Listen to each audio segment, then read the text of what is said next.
కల్వకుంట్ల చంద్రశేఖరరావు గారికి, గౌరవనీయ పెద్దలు కేశవరావు గారికి, సహచర మంత్రివర్యులు, పార్లమెంట్ సభ్యులు, శాసనసభ్యులు, శాసన మండలి సభ్యులు, పార్టీ ముఖ్య నాయకులకు, అశేష టీఆర్ఎస్ పార్టీ కార్యకర్తలందరికీ 21వ వార్షిక శుభాకాంక్షలు తెలియజేస్తా ఉన్నాను.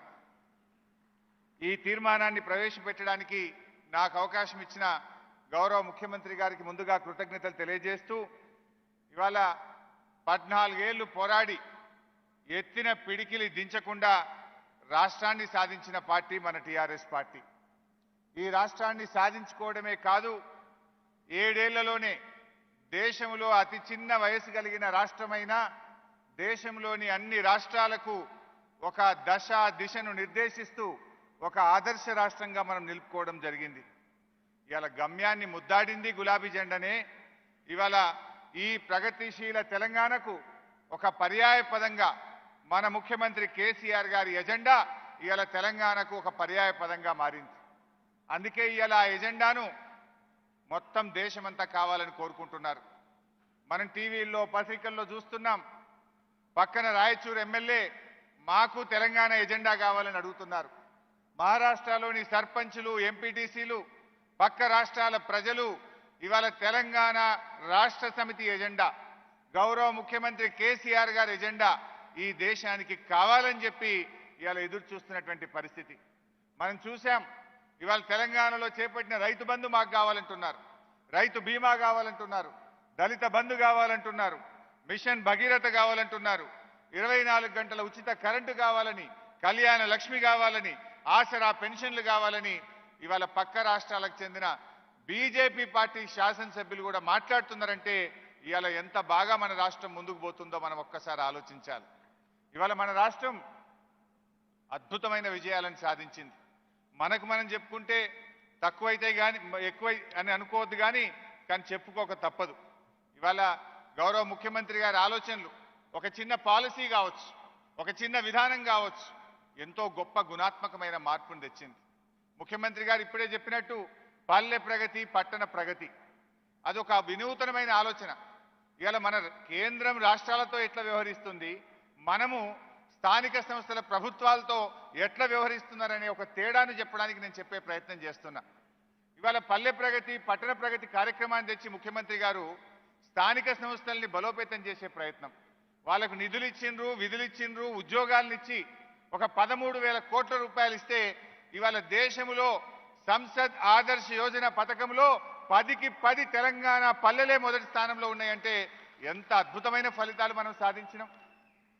అంటే ఒక ఆలోచన, ముఖ్యమంత్రి గారి ఒక ప్రయత్నం, అంటే గ్రామాలు బాగుపడితే రాష్ట్రం బాగుపడుతుంది అనేటువంటి ఆలోచనతో ఇవాళ గ్రామాలను మనం బలోపేతం చేసే ప్రయత్నం చేసినాం.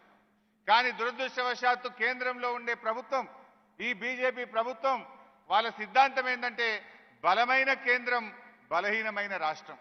ఇవాళ వాళ్ళు చేసే ప్రయత్నం ఏంది, రాష్ట్రాలను ఆర్థికంగా బలహీనపరచాలి, రాష్ట్రాలు కేంద్ర ప్రభుత్వ చెప్పు చేతల్లో ఉండాలి, రాష్ట్రాలకు అధికారాలు తగ్గించాలి. ఇది ఇవాళ కేంద్రం చేస్తున్నటువంటి ప్రయత్నం. దాంట్లోకి పోయే ముందు ఇవాళ ఒకటే విషయం మనందరం కూడా ఆలోచించాలి. మన రాష్ట్రంది, తెలంగాణ ప్రభుత్వాన్ని సాఫల్యాల చరిత్ర. ఇలా 7 ఏళ్ల బీజేపీ ప్రభుత్వాన్ని చూస్తే వైఫల్యాల చరిత్ర.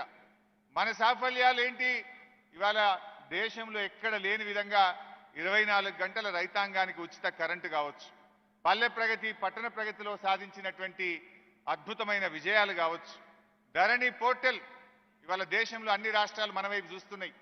ఎంత బాధలుండనో మనందరికీ కూడా తెలుసు.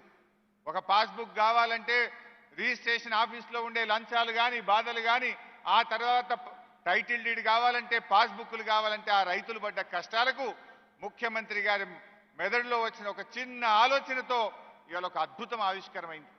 కొద్ది గంటల్లో, నిమిషాల్లోనే రిజిస్ట్రేషన్లు అయిపోతున్నాయి, పాస్బుక్లు వస్తున్నాయి, పారదర్శకత పెరిగింది, అవినీతి తగ్గినటువంటి విషయం మనకు తెలుసు. కాళేశ్వరం ప్రాజెక్టు కావచ్చు, పెండింగ్ ప్రాజెక్టులు కావచ్చు, ఆనాడు ప్రాజెక్టులు ముఖ్యమంత్రి గారు ప్రారంభించినాడు. ఈ రాష్ట్రంలో ఉండే కాంగ్రెస్, బీజేపీ పార్టీలు ఇది అవుతుందా అన్నారు. మల్లన్న సాగర్ లాంటి ప్రాజెక్టు ప్రారంభిస్తే ఇది కానే కాదు అన్నారు. గోదావరి నీళ్లు రానే రావన్నారు.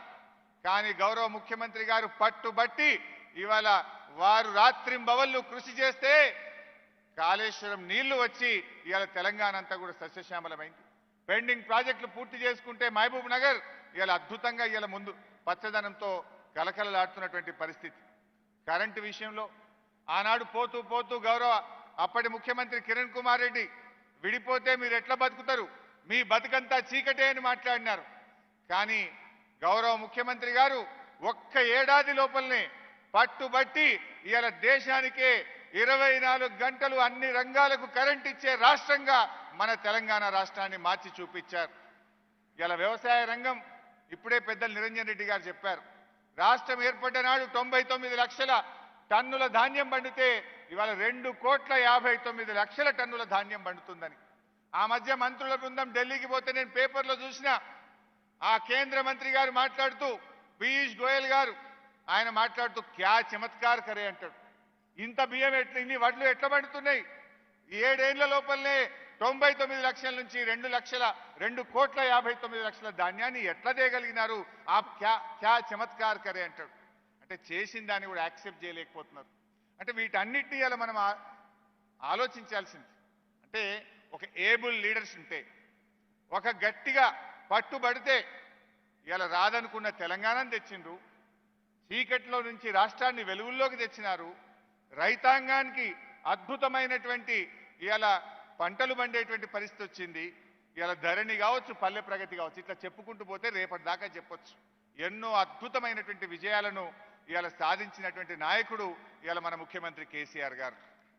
ఈరోజు అదే కేంద్ర ప్రభుత్వం చూస్తే వాళ్ళది ఎంతసేపు వైఫల్యాలు తప్ప ఒక్కటన్నా ఉన్నదా? బాత్ కరోడమే కామ్ పకోవడమే అన్నట్టు ఉంటుంది కేంద్ర ప్రభుత్వ వైఖరి. ఈ బీజేపీ ప్రభుత్వం మాటలు మాత్రం బాగా మాట్లాడతారు. ఇవాళ ఏ రంగంలో చూసినా బేసిక్గా ఆర్థిక వృద్ధి రేటు యూపీఏ నుంచి ఇప్పుడున్నటువంటి బీజేపీ ప్రభుత్వం చూస్తే 7 ఏళ్లలో ఆర్థిక వృద్ధి రేటు దినదినం పడిపోతా ఉంది. ఆనాడు 8% ఉన్న ఆర్థిక వృద్ధి రేటు ఇవాళ 5.7% తగ్గిపోయింది. ఇవాళ బీజేపీ ధరలు పెంచి మత కొల్లాలు సృష్టించి ప్రజల్ని నానా ఇబ్బందులు పెడుతున్నారు. మాటల్లోనేమో అచ్చేదిన్, కానీ చేతల్లో మాత్రం ఇవాళ చచ్చేదిన్ వచ్చే పరిస్థితి కనబడతా ఉంది. నల్లధనం తెస్తామన్నారు, నల్లధనం తెలియదు కానీ రైతాంగానికి నల్ల చట్టాలు తెచ్చిండ్రు. ఏటా 2 కోట్ల ఉద్యోగాలు ఇస్తామన్నారు, ఉద్యోగాలు ఇవ్వలేదు కానీ ఉన్న ఉద్యోగాలు ఊడబీకిన పరిస్థితి చేసినారు. కొత్త పరిశ్రమలు రాలేదు, అయితే పరిశ్రమలు మూతపడ్డాయి లేదా పరిశ్రమలని అమ్మజెప్పేటువంటి ప్రయత్నం చేస్తున్నారు. ఇవాళ బీజేపీ ప్రభుత్వం అమ్మిన ప్రభుత్వ రంగ సంస్థల విలువ 3.5 లక్షల కోట్ల రూపాయలు.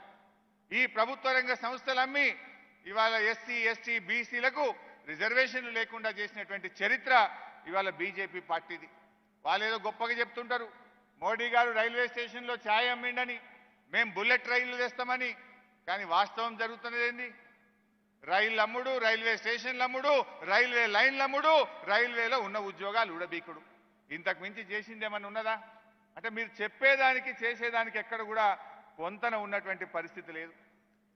బీజేపీ అధికారంలో రాకముందు ఈ దేశంలో నిరుద్యోగత రేటు 4.7% ఉంటే 7 ఏళ్ల బీజేపీ పరిపాలనలో నిరుద్యోగత పెరిగి ఆ పర్సెంటేజ్ 7.11కి పెరగడం జరిగింది. ఆ రోజు పెద్ద నోట్ల రద్దన్నారు, పేదలకు డబ్బులేస్తామన్నారు, ప్రజలను లైన్లలో నిలబెట్టిండ్రు, జన్ధన్ ఖాతాలు ఓపెన్ చేసిండ్రు. కానీ జరిగింది ఏంటంటే ₹1 కూడా ఎవరికి బ్యాంకుల్లో వేసింది లేదు. జరిగిందేమి లేదు, ఒరిగింది అంతకంటే ఏమి కూడా లేదు. రైతుల ఆదాయం డబుల్ చేస్తామన్నారు, చేసిండ్రు. ఏం చేసిండ్రు? ఆదాయం డబుల్ చేయలే కానీ పెట్టుబడిని మాత్రం డబుల్ చేసిండ్రు. ఎరువుల ధరలు పెంచిండ్రు, పెట్రోల్ పెంచిండ్రు, డీజిల్ పెంచిండ్రు. ఇవాళ రైతుల పెట్టుబడి పెరిగింది. ఒకనాడు ఈ బీజేపీ రాన్నాడు 1 ఎకరా దున్నాలంటే ట్రాక్టర్ కిరాయి 2,000, 2,500 ఉంటే ఇవాళ 5 నుంచి 6,000 రూపాయలు అవుతా ఉంది. వరి కోత మిషన్ ఆ రోజు 1,500 రూపాయలకి 1 ఎకరం కోస్తే ఇవాళ 3,000 రూపాయలు ఖర్చు అవుతా ఉంది. ఇలా పొటాష్ అయితే 1,700, 1,800 రూపాయలకు పెరిగింది. అంటే ఎరువుల ధరలు విపరీతంగా పెంచింది. రైతుల ఆదాయం రెట్టింపు కాలేదు కానీ ఈ దేశంలో రైతుల పెట్టుబడులు మాత్రం రెట్టింపు చేసి నల్ల చట్టాలు తెచ్చి వడ్లు కొనమని రైతుల ఉసురు పోసుకున్నటువంటి ప్రభుత్వం ఇవాళ బీజేపీ ప్రభుత్వం. ఇలా చెప్పుకుంటూ పోతే చాలా విషయాలున్నాయి. ఈ ప్రభుత్వం ఏ ఒక్క వర్గానికో ఏ ఒక్కరికి కూడా మేలు చేసింది లేదు. ఓ రైతులకు మేలు చేసిండ్రా, ఓ కార్మికులకు మేలు చేసిండ్రా, ఒక ఉద్యోగులకు మేలు చేసిండ్రా, నిరుద్యోగులకు మేలు చేసిండ్రా, యువతకు మేలు చేసిండ్రా, ఈ దేశంలో ఎస్సీలు బాగుపడ్డారా, బీసీలు బాగుపడ్డారా? ఏ ఒక్క రంగం కూడా బాగుపడ్డటువంటి పరిస్థితి మనకు లేదు. అంటే బేసిక్గా వాళ్ళు ప్రజలు పేదవాళ్ళుగా ఉండాలి, రాష్ట్రాలు బలహీనపడాలి, తాము అధికారం చెలాయించాలి అన్నది ఇవాళ బీజేపీ సిద్ధాంతం. మన ముఖ్యమంత్రి కేసీఆర్ గారేమో సంపద పెంచాలి, సంపదను పేదలకు పంచాలి అన్నది మన టీఆర్ఎస్ పార్టీ నినాదం. కానీ కేంద్రంలో ఉండే బీజేపీది పేదలను దంచాలి, పెద్దలకు పంచాలి. మనమేమో రైతు బంధు పెట్టి, కళ్యాణ లక్ష్మి పెట్టి, కేసీఆర్ కిట్టు పెట్టి, ఉచిత కరెంట్ ఇచ్చి పేదలకు సాయం చేస్తుంటే కేంద్రంలో ఉండే బీజేపీ ప్రభుత్వం బడా బడా కంపెనీలకు, పారిశ్రామికవేత్తలకు 11 లక్షల కోట్ల రూపాయల అప్పులు మాఫీ చేసింది. అంటే మీరు ఎటువైపు? టీఆర్ఎస్ పార్టీ పేదల వైపు ఉంటే దేశంలో ఉండే బీజేపీ పెద్దల వైపు, కార్పొరేట్ కంపెనీల వైపు నిలబడ్డది. దీన్ని బట్టి ఇలా మనం అర్థం చేసుకోవాల్సినటువంటి అవసరం ఉంది. మాటలు మాట్లాడితే టీమిండియా అంటారు, నీతి ఆయోగ్ అన్నారు. నీతి ఆయోగ్లో మన ముఖ్యమంత్రి గారు ఎన్నో సలహాలు ఇచ్చారు, కానీ ఒక్కటి పట్టించుకున్న పాపాన పోలే. టీమిండియా అన్నారు కానీ అసలు వాళ్ళకు ఎంతసేపు బీజేపీ పాలిత రాష్ట్రాలే టీమిండియా. బీజేపీయేతర రాష్ట్రాలను ఇబ్బంది పెట్టడమే వాళ్ళ గేమ్. బీజేపీయేతర రాష్ట్రాలలో ఎవరైనా అద్భుతమైన ప్రగతిని సాధిస్తే ఆ ప్రగతికి బ్రేకులు వేసే ఆలోచన చేస్తారు. మాటలేమో డబుల్ ఇంజన్ గ్రోత్. తెలంగాణ లాంటి రాష్ట్రం అద్భుతంగా పర్ఫామ్ చేస్తే అభినందించాల్సింది పోయి, సపోర్ట్ చేయాల్సింది పోయి, ఏ రకంగా బ్రేకులు వేయాలి? బాయిల్డ్ రైస్ కొనమంటారు, మన ఎఫ్ఆర్బిఎం తగ్గిస్తామంటారు. ఇట్లా రకరకాల కుట్రలు చేసి ఇవాళ ముందుకు పోతున్నారు. టీమిండియా లేదు, ఏమి లేదు, టీము లేదు, ఉన్నదంతా కూడా పొలిటికల్ గేమే. వాళ్ళకి ఎంతసేపు రాజకీయం వాళ్ళకి తప్ప ఈ దేశంలోని పేదలు, ప్రజల గురించి ఆలోచించిన పాపాన పోతలేరు. ఇలా ముఖ్యంగా నా తీర్మానానికి సంబంధించి గౌరవ ముఖ్యమంత్రి గారు ఇచ్చిన అవకాశం, దీన్ని మీరు అందరూ కూడా జాగ్రత్తగా వినాలి. కేంద్ర ప్రభుత్వం ఎంత దుర్మార్గంగా వ్యవహరిస్తుందో ఒక్కసారి మీరందరూ కూడా ఆలోచించాలి, ప్రజల్లో మనం చర్చ పెట్టాలి. ఇవాళ కేంద్రంలో ఉన్న ప్రభుత్వం జనరల్గా ఏ ప్రభుత్వం అన్నా కావచ్చు, నెహ్రూ గారి నుంచి మొదలుకుంటే వాజ్పేయి వరకైనా సరే ఎవరు ఈ రకంగా చేయలే. కేంద్రానికి ఆదాయం ఎక్కడి నుంచి వస్తుంది? మనం పన్నులు కడితే, రాష్ట్రాల్లో ఉండే ప్రజలు పన్నులు కడితే కేంద్రానికి ఆదాయం వస్తుంది. ఆ ఆదాయంలో 41% రాష్ట్ర ప్రజల హక్కుగా, మన వాటాగా రాష్ట్రాలకు పంచడం జరుగుతుంది. కానీ ఇలా ప్రధానమంత్రి గారు టీమిండియా అన్నాడు, నీతి ఆయోగ్ అన్నాడు, రాష్ట్రాలకు నిధులు పెంచుతా అన్నాడు, వాటాలు పెంచుతా అన్నాడు, డైరెక్ట్గా నిధులు ఇస్తా అని మాటలు మాత్రం బాగా చెప్పిండు. కానీ వాస్తవంగా జరుగుతుంది ఏంటంటే సెస్సుల రూపంలో పెద్ద ఎత్తున కేంద్ర ప్రభుత్వం నిధులు సమకూర్చుకుంటుంది. అంటే ఈ సెస్సుల రూపంలో వచ్చిన డబ్బును డైరెక్ట్గా కేంద్ర ప్రభుత్వం తీసుకొని అందులో నుంచి రాష్ట్రాలకు వాటా ఇవ్వకుండా ఎగనామం పెట్టేటువంటి ఒక కుట్ర చేస్తూ ఉంది కేంద్ర ప్రభుత్వం. ఇవాళ మన జిఆర్ రెడ్డి గారు, మన ఫైనాన్స్ అడ్వైజర్ గారు అద్భుతంగా వారు పనిచేస్తున్నారు రాష్ట్రం కోసం. వారు తీసిన లెక్కల ప్రకారంగా 41% రాష్ట్రాలకు ఇవ్వాల్సినటువంటి చోట 29.6% మాత్రమే రాష్ట్రాలకు ఇస్తున్నారు. 11.4% సెస్సుల రూపంలో దొడ్డిదారిన కేంద్ర ప్రభుత్వం ఇవాళ ఆదాయాన్ని సమకూర్చుకుంటుంది.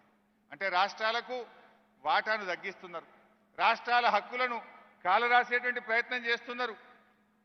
ఈ రకంగా ఇది మనం చెప్పడమే కాదు, 14వ ఆర్థిక సంఘం, 15వ ఆర్థిక సంఘం తన నివేదికల్లో కూడా చెప్పింది. మీరు చేస్తున్న తప్పు, రాష్ట్రాలకు అవసరాలు ఎక్కువ ఉంటాయి, రాష్ట్రాలకు న్యాయబద్ధంగా 41% నిధులు ఖచ్చితంగా ఇవ్వండి, ఈ సెస్సుల డబ్బులను కూడా రాష్ట్రాలకు పంచండి అని 14వ ఆర్థిక సంఘం, 15వ ఆర్థిక సంఘం మొట్టికాయలేసి చెప్పినా ఈ కేంద్ర ప్రభుత్వానికి బుద్ధి రాలే. వాళ్ళు వాస్తవానికి ఫైనాన్స్ కమిషన్ చాలా స్పష్టంగా చెప్పింది, రాష్ట్రాలకు 62% ఖర్చులుంటే 37% మాత్రమే ఆదాయం వస్తుంది. కేంద్రానికి 38% ఖర్చుంటే 63% ఆదాయం వస్తుంది. రాష్ట్రాల దగ్గరనే సబ్జెక్టులు ఎక్కువ ఉన్నాయి. ప్రజలకు దినదినం రాష్ట్ర ప్రభుత్వాలే దగ్గరగా ఉండి పనిచేస్తుంటాయి. రాష్ట్రాలకు ఆదాయం పెరగాలి, మీరు సెస్ రూపంలో ఈ రకంగా రాష్ట్రాలను నిధులకు కోత పెట్టడం సరి అయింది కాదు అని మరి ఆర్థిక సంఘం చెప్పినా కూడా పట్టించుకోకుండా రకరకాల సెస్సులు వేస్తున్నారు. బేసిక్ ఎక్సైజ్ డ్యూటీని తగ్గించిండ్రు పెట్రోల్ మీద, అడిషనల్ ఎక్సైజ్ డ్యూటీ అని, స్పెషల్ ఎక్సైజ్ డ్యూటీ అని, రోడ్ సెస్ అని రకరకాల పేర్లు పెట్టి, అంటే డివిజబుల్ పూల్లోకి రావాల్సిన డబ్బులను రాకుండా చేసేటువంటి ఒక పథకం ప్రకారంగా కుట్ర చేస్తున్నారు. ఎంత దుర్మార్గం అంటే కేంద్రమేమో పన్నులు పెంచుతుందట, రాష్ట్రమేమో తగ్గించాలట. ఇది లోకల్ బీజేపీ నాయకులు మాట్లాడతారు. పెంచేది మీరు, దించుమని రాష్ట్రాన్ని అడుగుతారు. టీఆర్ఎస్ ప్రభుత్వం పెంచిందా ఎక్కడైనా పెట్రోల్ డీజిల్ మీద? మనం ఇన్నేళ్లు అధికారంలోకి వస్తే ఒక్కసారి 2015లో అడ్జస్ట్మెంట్ చేసినాం తప్ప ఈ రోజు వరకు మనం పెంచలే. ఈ బీజేపీ నాయకులు పెంచేది వాళ్ళు, దించేది మనమని మాట్లాడతారు. అంటే కేంద్రం బలవాలే, రాష్ట్రాలు బక్కపడాలనా, రాష్ట్రాలను బలహీనపరచాలనా? ఇది ఎక్కడి నీతి అని చెప్పి నేను ఈరోజు కేంద్ర ప్రభుత్వాన్ని అడుగుతా ఉన్నాం. ముఖ్యంగా ఈరోజు ఈ సెస్ల విషయానికి వస్తే ఈ బీజేపీ అధికారంలోకి వచ్చిన ఈ 7 ఏళ్లలో సెస్ల రూపంలో కేంద్ర ప్రభుత్వం దొడ్డిదారిన 24 లక్షల రూపాయలు సమకూర్చుకున్నది. ఈ 24 లక్షల్లో మన వాటా నిజంగా న్యాయబద్ధంగా, ధర్మంగా, మన హక్కుగా మనకు రావాల్సిన డబ్బు లెక్క తీస్తే 54,000 కోట్ల రూపాయలు. అంటే కేంద్ర ప్రభుత్వం ఈ సెస్ల రూపంలో 24 లక్షల కోట్లు సమకూర్చుకొని ఇవాళ దేశంలోని అన్ని రాష్ట్రాలకు, అందులో మన తెలంగాణ రాష్ట్రం వాటా 54,000 కోట్లు రాకుండా మనకి ఈరోజు అన్యాయం చేసినటువంటి ప్రభుత్వం ఇవాళ బీజేపీ ప్రభుత్వం. ఈ కేంద్ర ప్రభుత్వం రాకముందు, మోడీ గారి నాయకత్వంలోని బీజేపీ ప్రభుత్వం రాకముందు ఈ దేశంలో సెస్సులు 10% ఉండేది. అప్పుడే అందరు మొత్తుకున్నారు, ఈ సెస్సులు ఎక్కువ ఉన్నాయి, ఇది మంచిది కాదని చెప్పారు అప్పటి ప్రధాని మన్మోహన్ సింగ్ గారికి. కానీ వేనం మీద నుంచి పొయ్యిల పడ్డట్టు అయిపోయింది. 10% ఉన్న సెస్సులు ఇవాళ బీజేపీ ప్రభుత్వం అధికారంలోకి వచ్చిన తర్వాత 20% సెస్సులు పెంచిండ్రు. అంటే గొర్రెలు తినేటోడు పోయి బర్రెలు తినేటోడు వచ్చినట్టు అయిపోయింది. 10% సెస్సు పెట్టి వాళ్ళు అన్యాయం చేస్తే ఇవాళ 20% సెస్సులు పెట్టి తీవ్రమైనటువంటి అన్యాయానికి ఈ కేంద్ర ప్రభుత్వం ఒడిగట్టా ఉంది. మరి ఈ పెరుగుదల దేనికోసం? ఇవాళ మనం పల్లెలకు 13,000 కోట్ల రూపాయలు పల్లె ప్రగతి, పట్టణ ప్రగతికి ఇస్తే ఎంత అద్భుతమైన విజయాలు వచ్చినాయి. కేంద్రం కూడా ఇవాళ సమాఖ్య స్ఫూర్తి అని మాటలు చెప్తారు. రాష్ట్రాలకు న్యాయబద్ధంగా ఇవ్వాల్సిన డబ్బులు ఇస్తే ఇవాళ అద్భుతంగా ఒక టీం ఇండియా నిజంగా ఈ దేశం అభివృద్ధి పథంలో పోకపోతుండేనా? అంటే ఇవాళ ఈ ప్రభుత్వం రాష్ట్రాలను బలహీనపరిచి కేవలం రాజకీయాలు ముఖ్యం, ఈ దేశ ప్రజల కంటే, రాష్ట్రాల అభివృద్ధి కంటే వాళ్లకు రాజకీయాల మీదనే ఎక్కువ దృష్టి పెడుతున్నటువంటి ప్రభుత్వం. ఇందువల్ల ఇవాళ మనం ఈ తీర్మానం ప్రవేశపెట్టే ఉద్దేశం ఈ సెస్సులు ఏదైతే ఉన్నదో ఈ సెస్సులను రద్దుపరచాలని, డివిజబుల్ పూల్లోకే డబ్బులన్నీ తీసుకురావాలని, కేంద్రానికి ఏ రూపంలో డబ్బులు వచ్చినా రాష్ట్రాలకు న్యాయంగా రావాల్సిన 41% డబ్బును ఖచ్చితంగా ఇవ్వాలని చెప్పి ఈ సభ ద్వారా మనం ఒక తీర్మానం ద్వారా కేంద్ర ప్రభుత్వానికి పంపిస్తా ఉన్నాం. నేను దీన్ని ప్రతిపాదిస్తా ఉన్నా.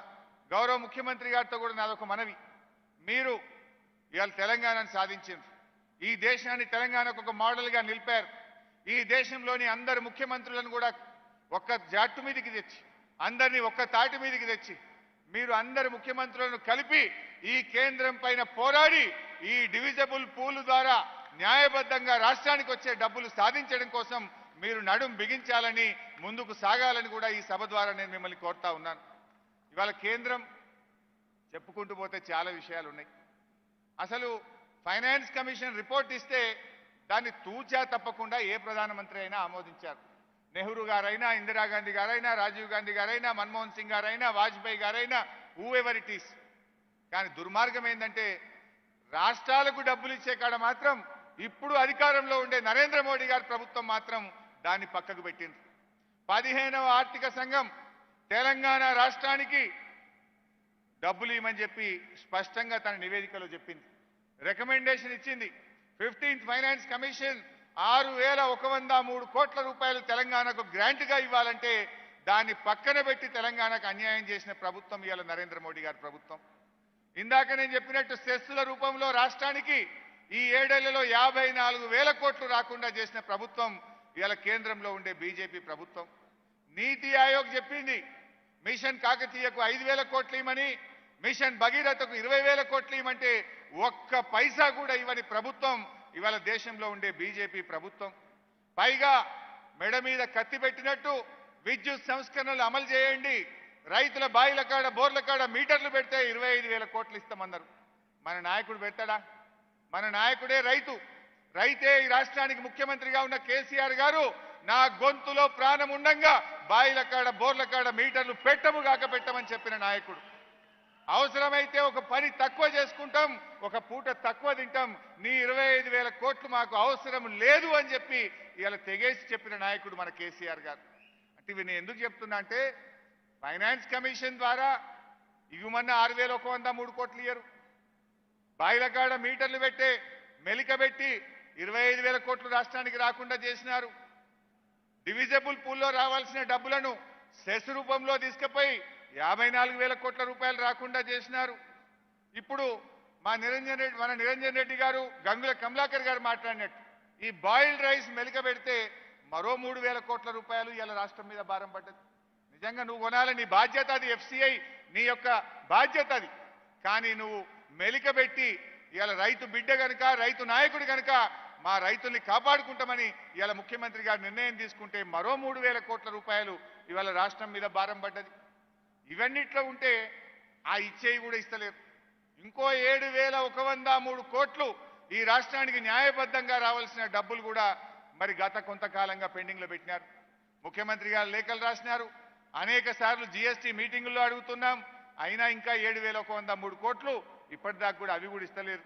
అందులో ఫైనాన్స్ కమిషన్ కావచ్చు, అదేవిధంగా బ్యాక్వర్డ్ రీజియన్ డెవలప్మెంట్ ఫండ్ కావచ్చు, జీఎస్టీ కంపెన్సేషన్ కావచ్చు, సిఎస్ఎస్లో రావాల్సిన డబ్బులు అన్నీ కలిపి 7,103 కోట్లు ఈ రాష్ట్రానికి రావాల్సిన డబ్బులు కూడా ఇవ్వకుండా ఇబ్బంది పెడతా ఉన్నారు.